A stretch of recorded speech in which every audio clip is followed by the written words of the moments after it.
Well, good evening, friends. Mark Holmes here, and as always, I want to thank you guys for watching, commenting, subscribing, and being part of the Joe Boo Sports Report. Without you guys, it ain't working without you guys. Man, it's Monday night, and we got all kinds of things going on. We're sitting in a different place right now than we were 3 weeks ago. 3 weeks ago, we were like, the season's done. Maybe we got a top 5 draft pick. You know, we suck. We got no hope. We need to blow up everything. And it's amazing because people will say, well, you know, you beat the Bengals and you beat the 49ers and, you know, you beat the Giants. You beat 3 teams that are trash. Well, Cincinnati's on a 2-game win streak, aren't they? Didn't they beat the Steelers? 49ers just beat Kyler Murray in Arizona at, I guess, both of their home stadium right now because they're playing there. And the Giants, for a while there, they were thought to be the hot team. What's up? Huh? Say what? Okay, all right. I'll deal with that in a second. Sorry, he's telling me about something else. But anyway, football is a thing of streaks and momentum and belief. I've always said that in order for something to succeed, you have to buy into it. You have to believe that it can succeed. Now, where we were the starting of the season with our defense to where we are now, we're still not a great defense, but you see signs of hope. The fact that the Dallas Cowboys have had 10 takeaways in the last 3 games, that's 3.3 takeaways a game. Now, let me equate this to you. The next closest right now over the last 3 games is 2 takeaways a game, averaging 6. The Cowboys have 10 takeaways.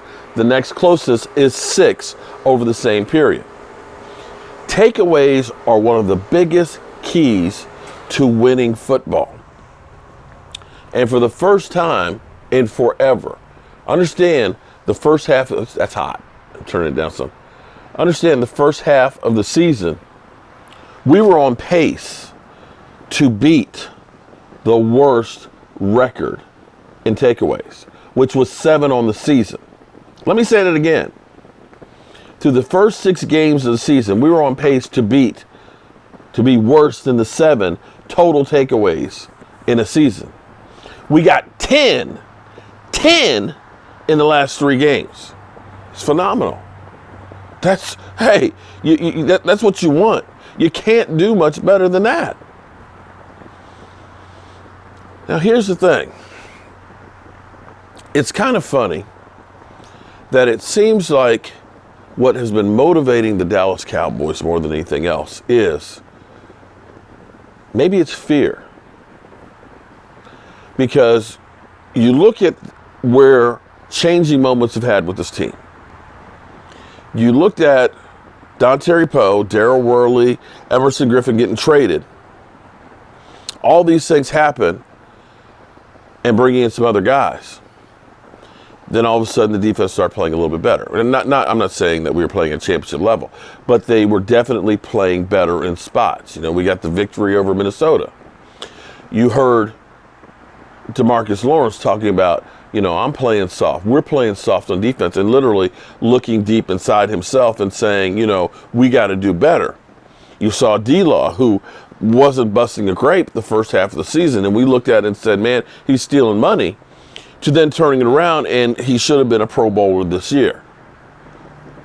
He's not getting the sack numbers, but you look at the double teams, the quarterback pressures, the tackles for losses, you know, his run-stopping ability, he is still one of the better defensive ends in football.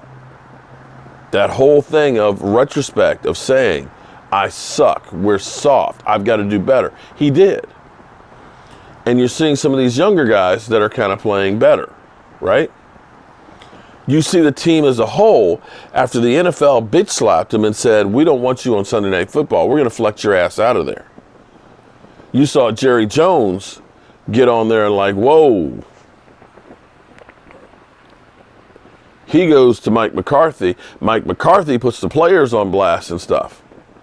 that goes downhill to the guys. Now, here's the latest one.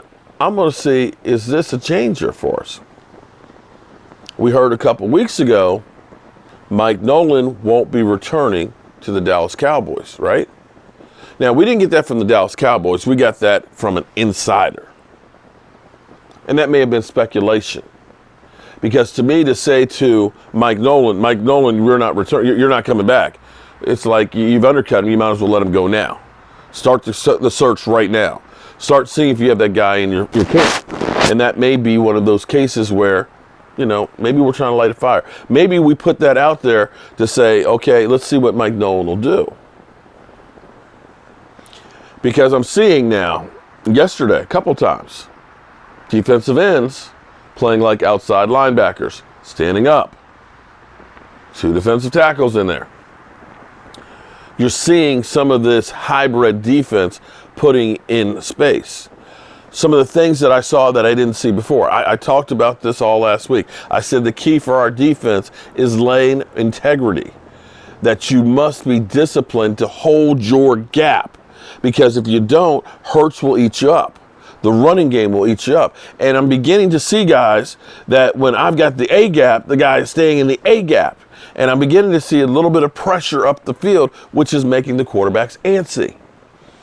I'm seeing Randy Gregory. Oh my God. For all those that said, why are we keeping Randy Gregory? He's worried about smoking weed. The thing I kept saying about Randy Gregory versus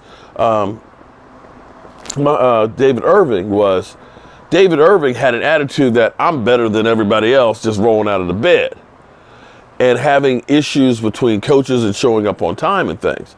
You never once heard anything about Randy Gregory being late to practice or missing practices or giving mouth to the coaches. It's just that he ended up not passing that drug test in the combine. Now, understand that's the biggest interview you will take in your life. Understand that. That was stupid. But the reality is unless you get busted, you get tested one time in April.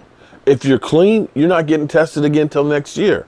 And as some former players have put it, hey, we just stopped smoking weed, in March. We wait till after the test and go back to smoking weed.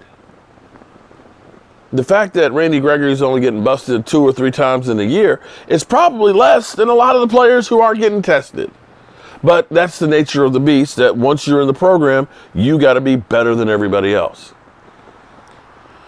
But for a guy who didn't have training camp, OTAs with the team, missed the first 4 weeks of practice, understanding that you only have 11 padded practices during the season and they all have to be done by week 11, you're talking about a guy who probably has had about 6 padded practices, playing like he did yesterday.